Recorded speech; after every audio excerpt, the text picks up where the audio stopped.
Isaías 43, versículo 10 em diante.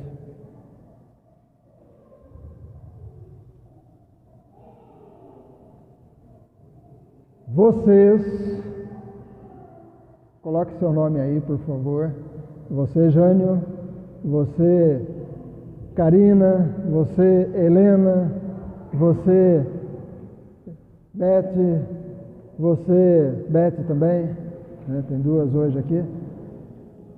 Vocês são minhas testemunhas, Melissa. Vocês são meu servo, a quem escolhi, para que vocês saibam e creiam em mim e entendam que eu sou. E que antes de mim Deus nenhum se formou e depois de mim nenhum haverá. Note como Deus fala aqui. Versículo 10 de novo. Vocês são minhas testemunhas, diz o Senhor, Eidra. Vocês são meu servo, Sebastião, a quem escolhi, para que vocês saibam, creiam em mim e entendam que eu sou e que antes de mim Deus nenhum se formou e depois de mim nenhum haverá. Eu sou o Senhor, e fora de mim não há Salvador. Eu anunciei a salvação, eu a realizei e a fiz ouvir. Deus estranho não houve entre vocês, pois vocês são as minhas testemunhas, diz o Senhor. Eu sou Deus.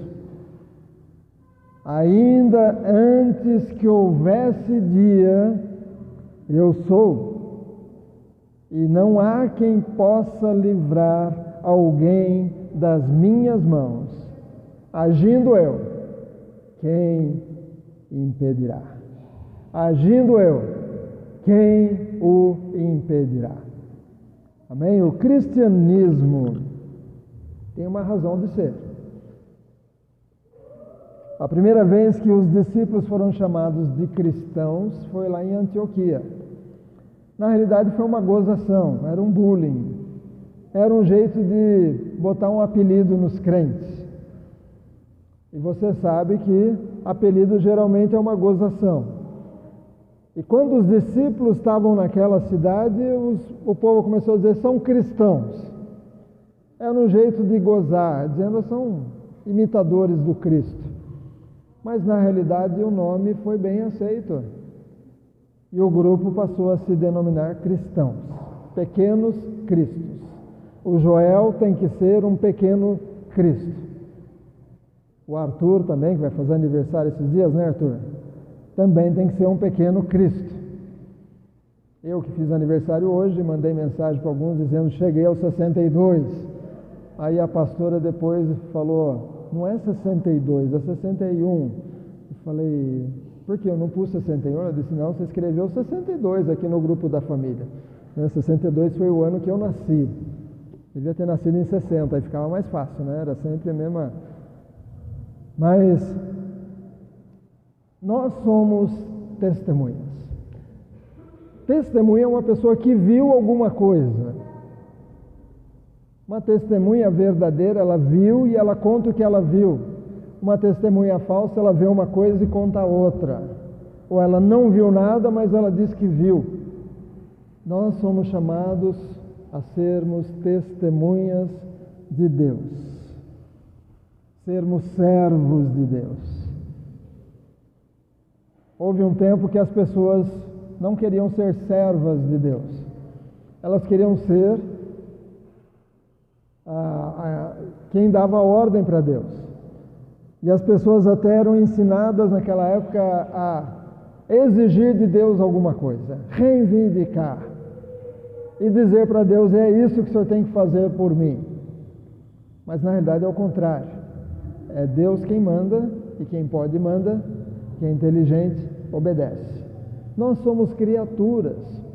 E Deus está se apresentando aqui no livro de Isaías e está dizendo: vocês são minhas testemunhas.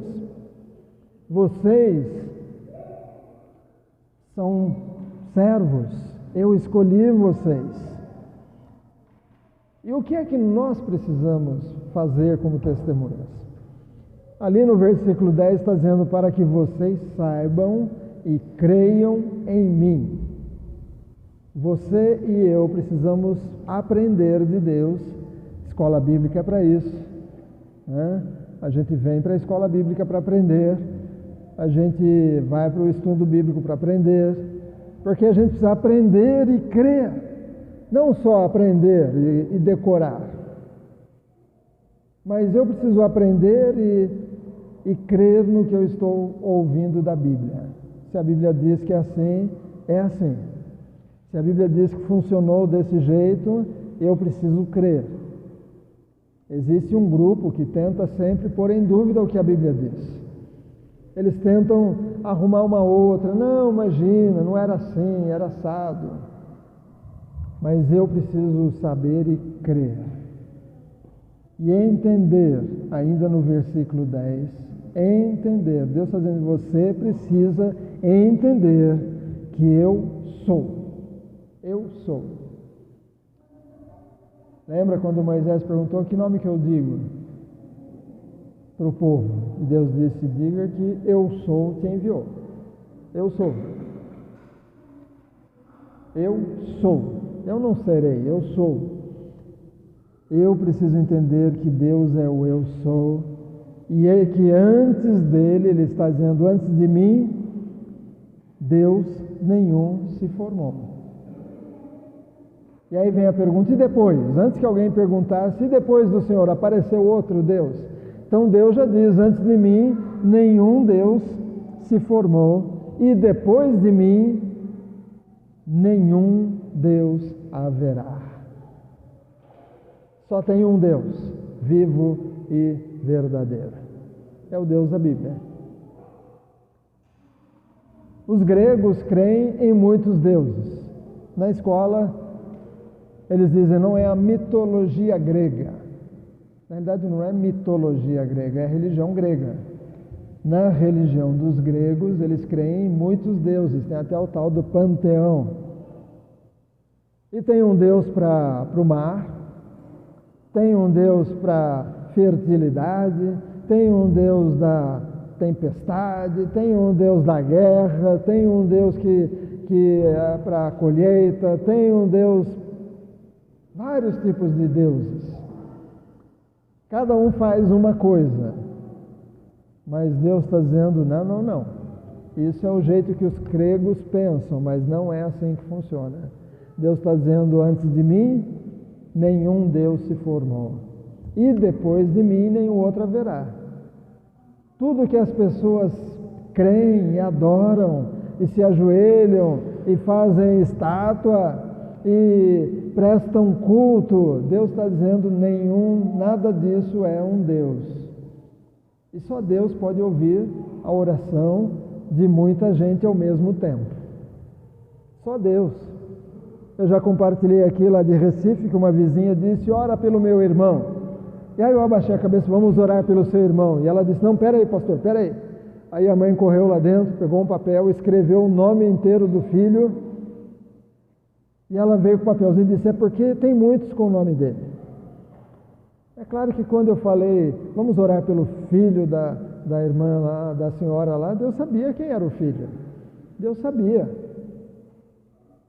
Deus é Deus. E Ele pode ouvir o Sebastião orando na casa dele, e ao mesmo tempo ouvir a Jo orando na casa dela. E ao mesmo tempo Ele está ouvindo um africano orando lá do outro lado do mundo. Ele está ouvindo gente orando lá na Turquia, onde nós temos gente da igreja do Nazareno. Ore por eles lá, porque passaram por dias difíceis agora. Deus ouve a todos em todo lugar ao mesmo tempo, porque Deus não é limitado. E Ele está dizendo aqui: antes de mim, nenhum Deus se formou, e depois de mim, nenhum outro haverá. Os japoneses têm a religião deles, os da Índia têm a religião deles.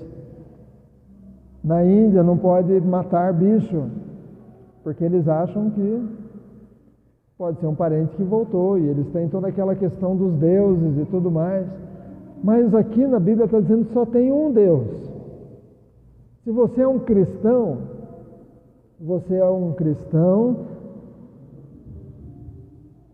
e precisa crer que só tem um Deus. Só um. Não são dois, não são três, é um só. E olha que interessante que diz aqui.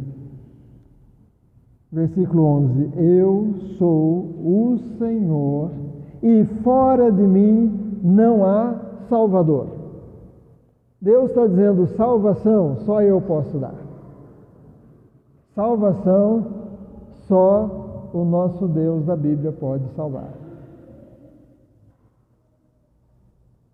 Nesse encontro lá em Águas de Lindóia, eu estava passando num corredor e eu vi um pai jovem com uma menininha de 1 ano e pouco. E aí eu passei e disse: eles crescem, a minha já nos deu 2 netos. Aí passei, só falei isso com ele. Quando foi de noite, acabou o culto, o pessoal começou a sair, de repente ele apareceu lá na porta e ele disse assim: e aí eu cheguei perto dele, ele disse: será que eu posso falar com você?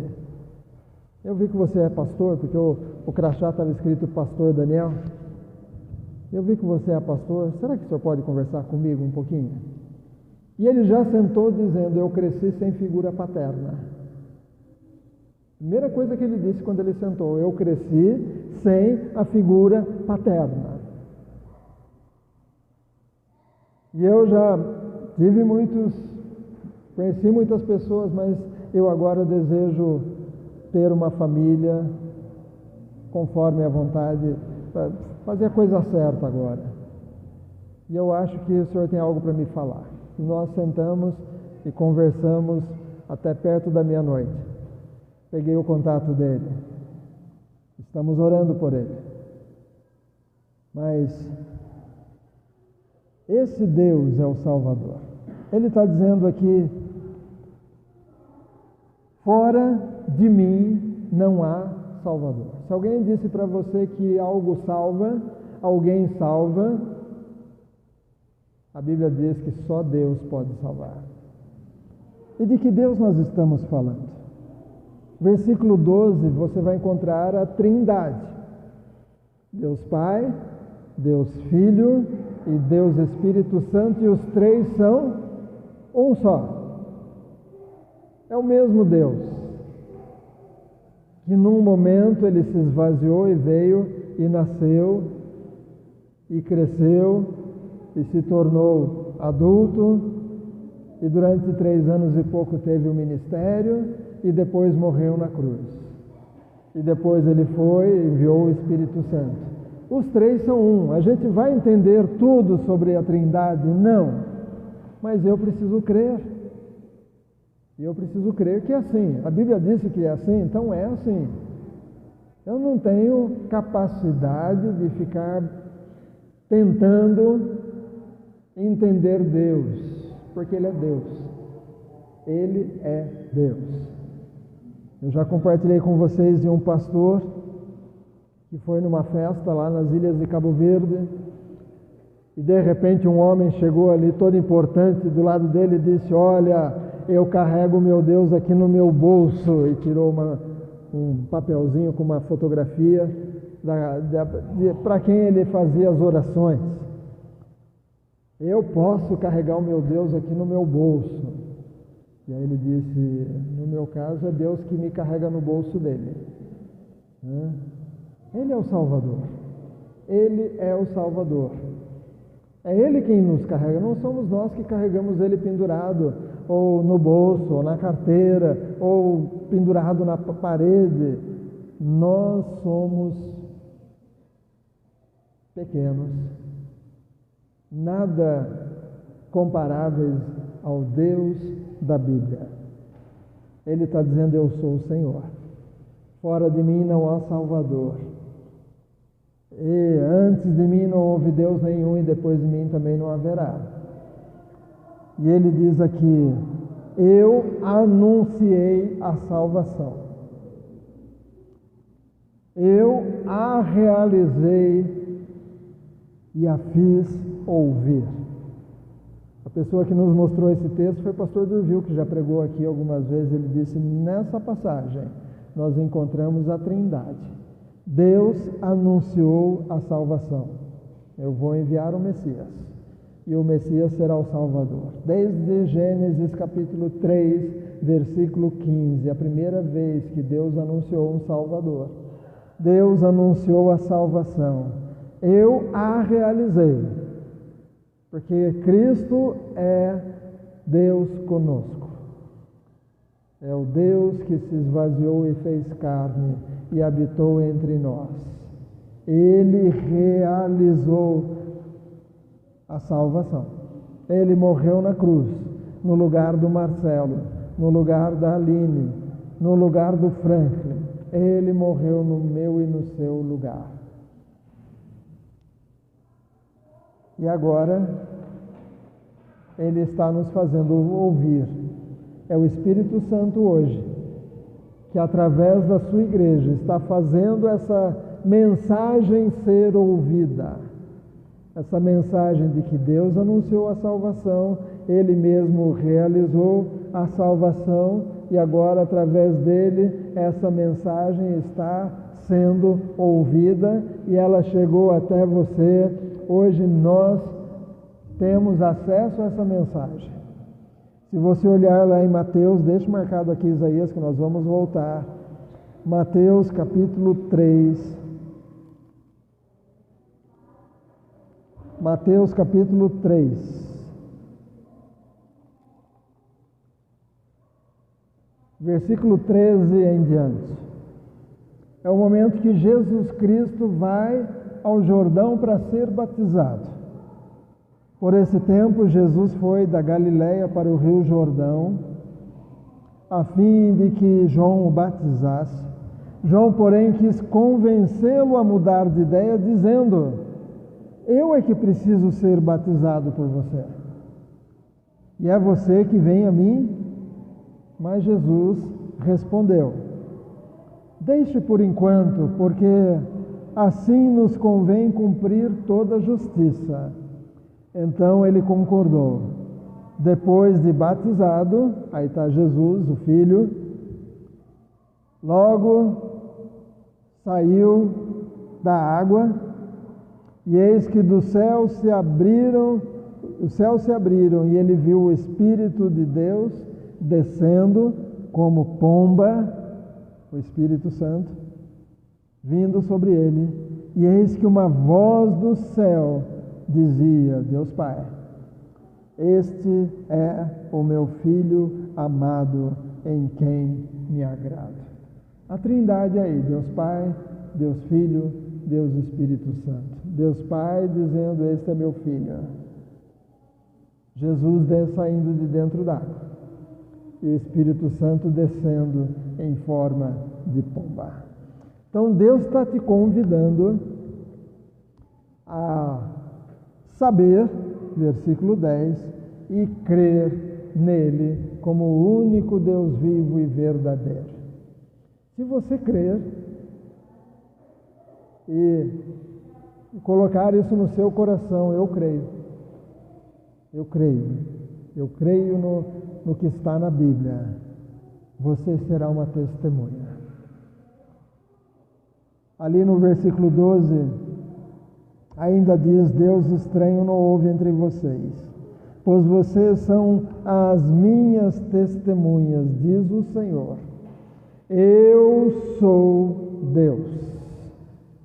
Eu sou Deus. Só há um Deus.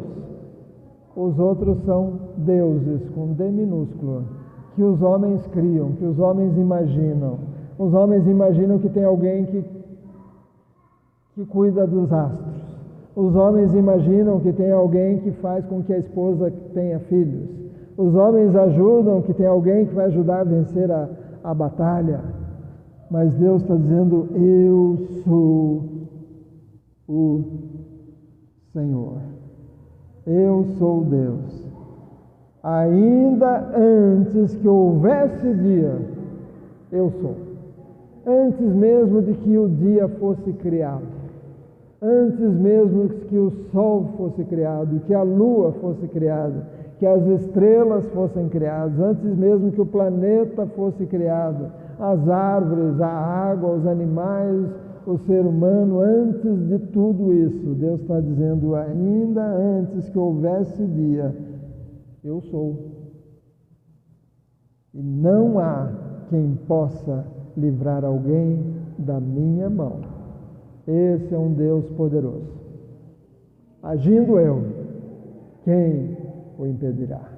Agindo eu, quem o impedirá? Quando Deus começa a agir, nada consegue deter.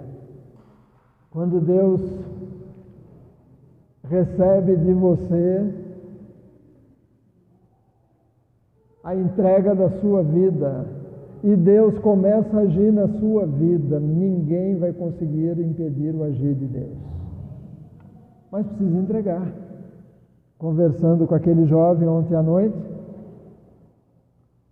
eu disse para ele, se eu for na sua casa, eu vou apertar a campainha. Se você aparecer na janela, ou alguém aparecer e perguntar o que você quer, eu vou dizer, eu vim falar com o Paulo Henrique. E ele pode aparecer na janela e conversar comigo 2 horas da janela e eu do lado de fora. E eu perguntei, quando é que eu vou entrar? E aí ele disse, só quando eu convidar. E você já foi em alguma casa que você entra e a pessoa não te fala nada e você fica na sala de pé? Já passou por isso? Em São Paulo conhecemos uma família que eles tinham dificuldade de ir na casa da vovó. As meninas tinham dificuldade de ir na casa da vovó. Porque a vovó segurava na mão aquela coisinha que esguicha água, mas era água e água sanitária. E toda vez que a netinha levantava de uma cadeira, ela ia lá e passava um paninho na cadeira. Então as netas, que já eram adolescentes, não gostavam de ir na casa da vovó. Porque a vovó tinha nojo delas. A vovó tinha nojo de todo mundo. Tinha uma casa assim tão limpa que nem família não podia usar as coisas. Eu tenho certeza que se você entrar na casa daquela mulher, ela não vai te dizer para sentar. Acho que as netas sentavam porque eram forgadas, né? Já chegavam e já iam sentando.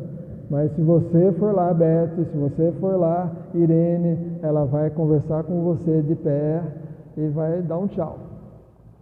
Jesus também é assim.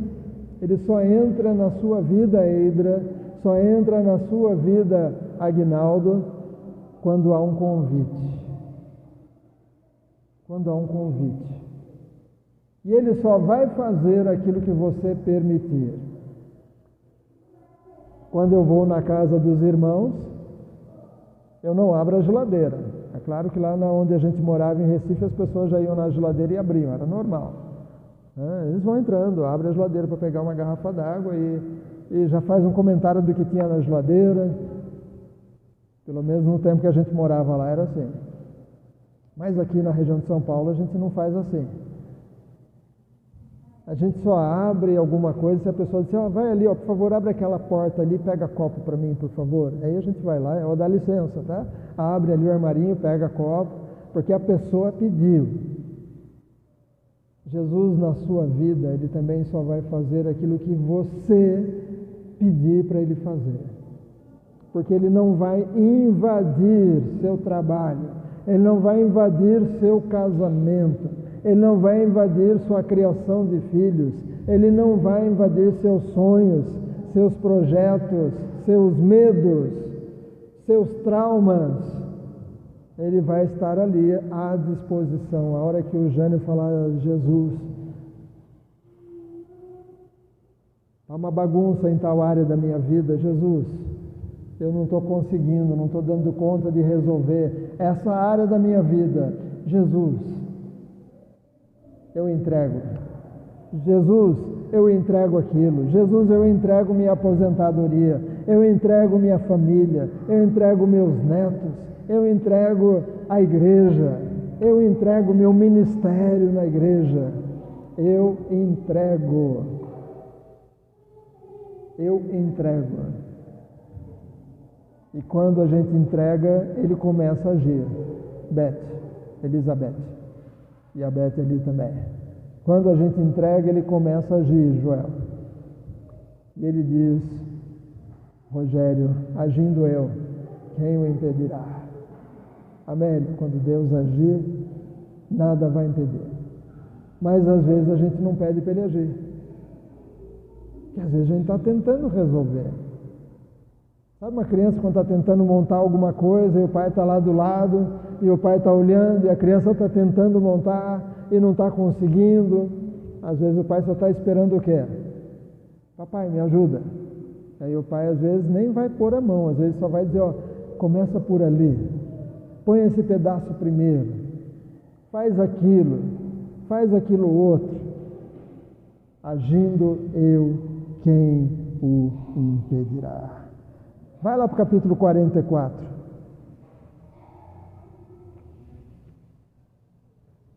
Versículo 6. Isaías 44, 6 diz: assim diz o Senhor, o Rei, o Redentor de Israel, o Senhor dos exércitos.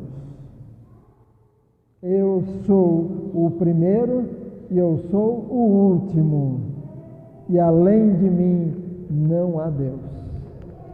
Você talvez já viu aquela frase, o alfa e o ômega. O alfa era a primeira letra do alfabeto grego e o ômega a última letra. Se fosse para a gente diria, eu sou o A e o Z. Do A ao Z, eu sou tudo. Ele está dizendo, eu sou o primeiro e eu sou o último. Além de mim não há Deus. Você crê nesse Deus? Você hoje veio à igreja e está sabendo um pouco mais sobre esse Deus. E talvez você já sabia, mas você está relembrando. Porque às vezes a gente esquece algumas coisas.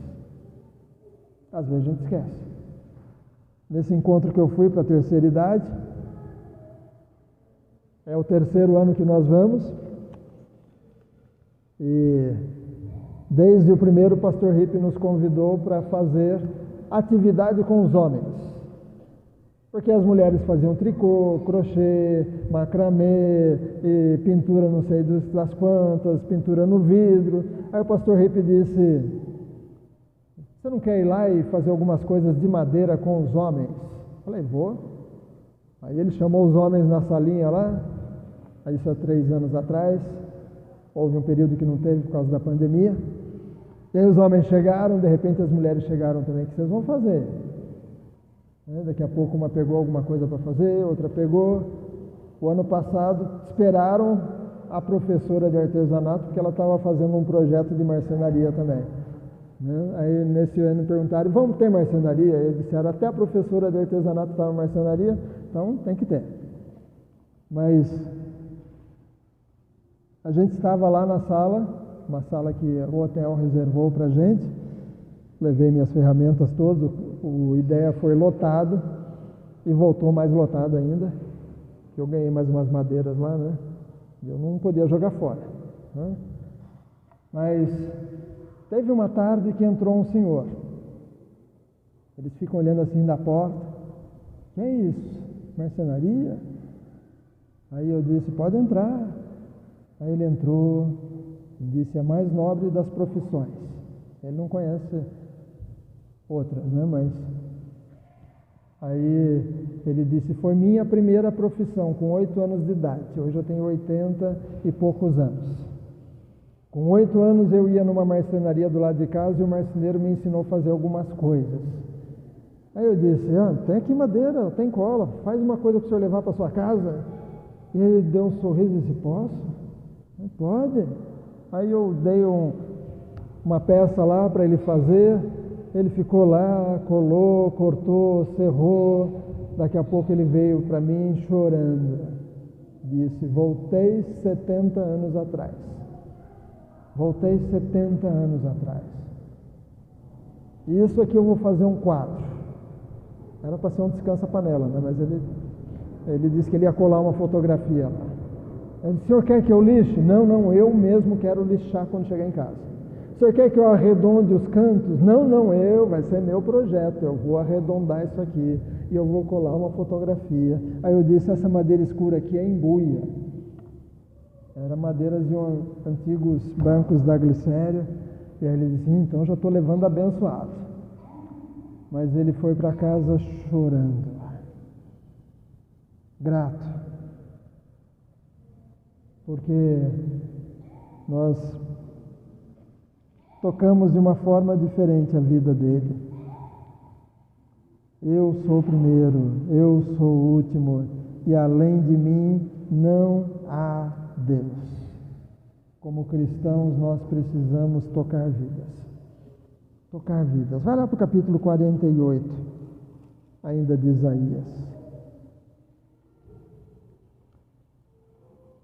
Isaías 48, 3. Você como cristão, você como cristã, precisa saber de Deus, e nunca você vai saber de tudo. Sempre vai ter algo para aprender. Tem gente que fala, não vou na escola dominical porque eu já sei tudo.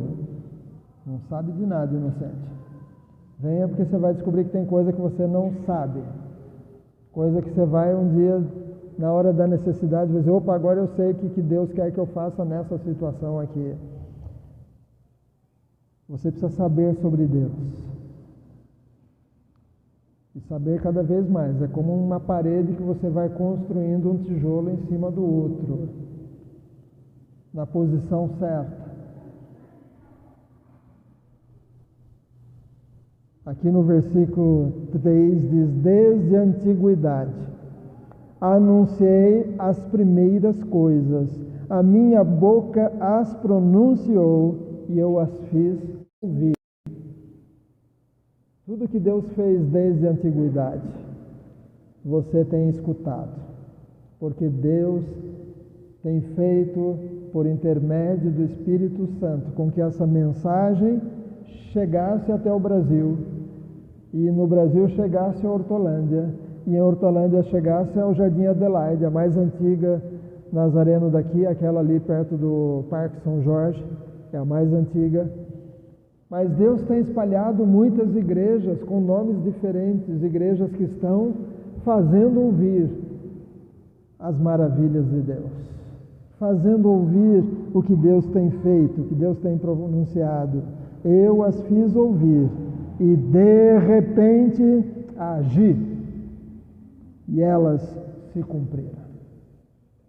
O que é de repente? De repente. Tem coisas que Deus vai avisando, vai acontecer, vai acontecer, vai acontecer. Aconteceu. E uma das coisas que desde o princípio tem sido anunciado, está lá em 1 Coríntios capítulo 15. 1 Coríntios capítulo 15, nós vamos terminar com essa passagem.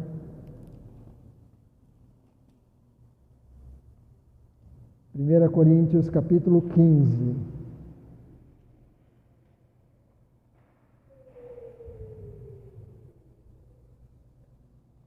Versículo 51 em diante. 1 Coríntios 15, versículo 51 em diante. Eis que vou lhes revelar um mistério. Ou seja, algo que o povo ainda não conhecia. Paulo está dizendo, eu vou revelar para vocês um mistério. Nem todos dormiremos, mas todos seremos transformados. Num momento, num abrir e fechar de olhos. Qual a palavra que nós acabamos de usar? De repente. De repente. Num abrir e piscar de olhos, num abrir e fechar de olhos, ao ressoar da última trombeta, a trombeta soará. Os mortos ressuscitarão incorruptíveis e nós seremos transformados, porque é necessário que esse corpo, com pressão alta, pressão baixa, com dor nas costas, com diabetes, com canseira, enfado, é necessário que este corpo corruptível se revista da incorruptibilidade e que o corpo mortal se revista da imortalidade. E quando este corpo corruptível, quando esse corpo que fica cansado, que pega gripe, que pega a pneumonia, esse corpo que fica de cabelo branco, esse corpo que tem que pôr óculos, né, Jane? Esse corpo, um dia é necessário que, e quando este corpo corruptível se revestir da incorruptibilidade, e o que é mortal se revestir da imortalidade, então se cumprirá a palavra que está escrita: tragada foi a morte pela vitória. Onde está, ó morte, a sua vitória? Onde está, ó morte, o seu aguilhão? Um dia a morte será vencida e nós estaremos eternamente com esse Deus que anunciou a salvação, a realizou e a faz ouvir. Esse Deus que antes dele não houve Deus nenhum e depois dele não haverá outro. Esse Deus que é todo poderoso, que é o Senhor, que quer que você saiba sobre Ele e creia nele. Um dia nós estaremos eternamente com Ele lá nos céus. Mas vai ser de repente, no abrir e fechar dos olhos. Alguns anúncios estão acontecendo. Alguns sinais, profecias estão se cumprindo. Mas tudo isso é só alerta. Só o princípio. Algumas coisas são só o princípio das dores. Mas ainda não aconteceu a volta de Cristo.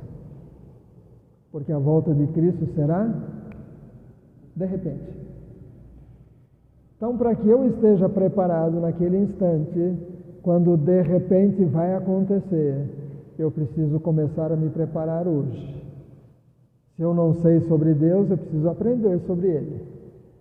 Se eu sei sobre Deus, mas ainda não creio, eu preciso dizer: Deus, me ajuda a crer.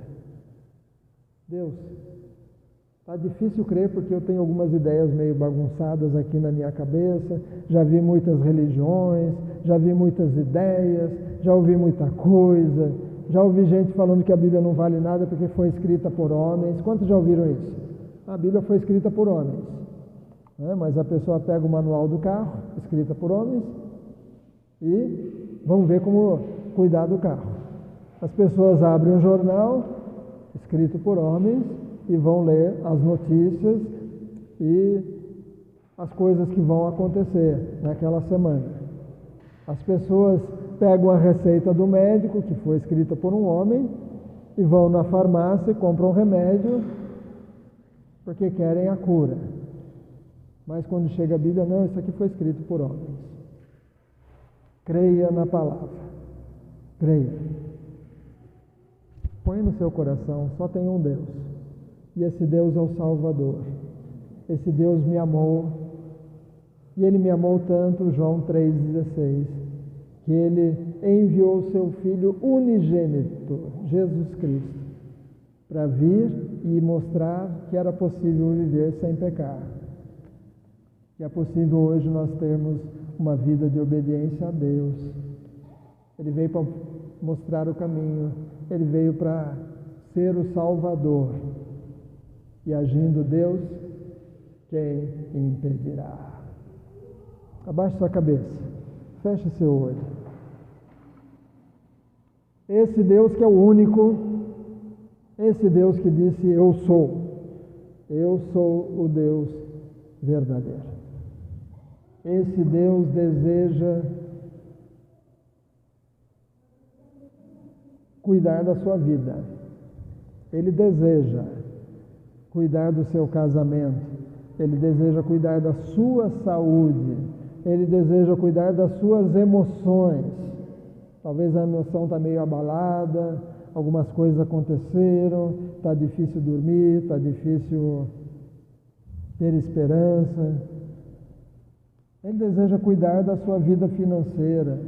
Ele deseja cuidar dos seus filhos e da criação dos seus filhos. Ele deseja cuidar da sua velhice. Esse Deus, que é o único, não há outro, Ele quer agir. E se você permitir que Ele haja, agindo eu, quem o impedirá? Você quer deixar Deus agir na sua vida a partir de hoje, de uma forma nova? Você quer dizer: Jesus, entra na minha vida, eu entrego tudo, eu entrego toda a minha vida, meu passado, meu presente, meu futuro, tudo que eu tenho, tudo que eu sou, minha família, meus planos, meus projetos, minha vida sentimental, minha vida emocional, meus traumas. Alguém hoje deseja se entregar a esse Deus que é vivo e verdadeiro? Se você quer fazer essa entrega hoje, aí no seu lugar, levante a sua mão. Eu estou te convidando a abrir a sua vida para esse Deus da Bíblia. Não estou te convidando para vir para a igreja do Nazareno. Eu estou te convidando para permitir que esse Deus entre na sua vida, em todas as áreas da sua vida, de uma forma nova a partir de hoje. Alguém quer fazer isso hoje? Se você quer fazer esse convite, levante a sua mão, nós queremos orar por você. Talvez você fugiu muito de Jesus. E hoje Ele está dizendo: deixa eu entrar na sua casa, deixa eu entrar na sua vida. A maçaneta é pelo lado de dentro. Você quer hoje abrir essa porta desse coração endurecido, desse coração ferido, desse coração que está precisando de uma reforma? Você quer convidar Jesus? Levante a sua mão. Nós queremos estar orando por você durante a semana. Nós queremos estar intercedendo. Alguém?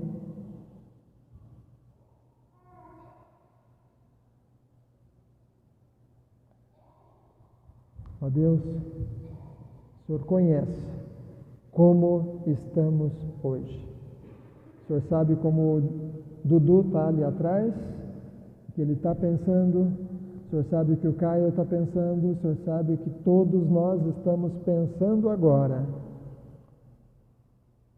E, ó Deus, talvez alguém esteja hoje aqui, ou talvez daqui a alguns dias acompanhando essa mensagem pelo YouTube. Talvez alguém esteja dizendo: eu preciso conhecer esse Deus da Bíblia. Eu preciso crer nesse Deus da Bíblia. O Deus único e verdadeiro. Amém. Amém. Talvez alguém esteja dizendo: eu preciso conhecer mais. Eu achava que eu conhecia, mas hoje eu vi que eu não conheço quase nada. Preciso conhecer mais. Eu preciso dar mais oportunidade. Eu preciso permitir que Deus cuide de toda a minha vida. Todas as áreas da minha vida. A Bíblia diz que Deus esquadrinha os corações. Cada quadradinho do seu coração, da sua vida, Deus pode chegar lá e trazer cura. Deus pode chegar lá e trazer entendimento. Vamos orar, ó Deus, cada pessoa que está aqui hoje, cada pessoa que entrou aqui hoje, cada um que vai acompanhar essa mensagem daqui a alguns dias, meses ou anos.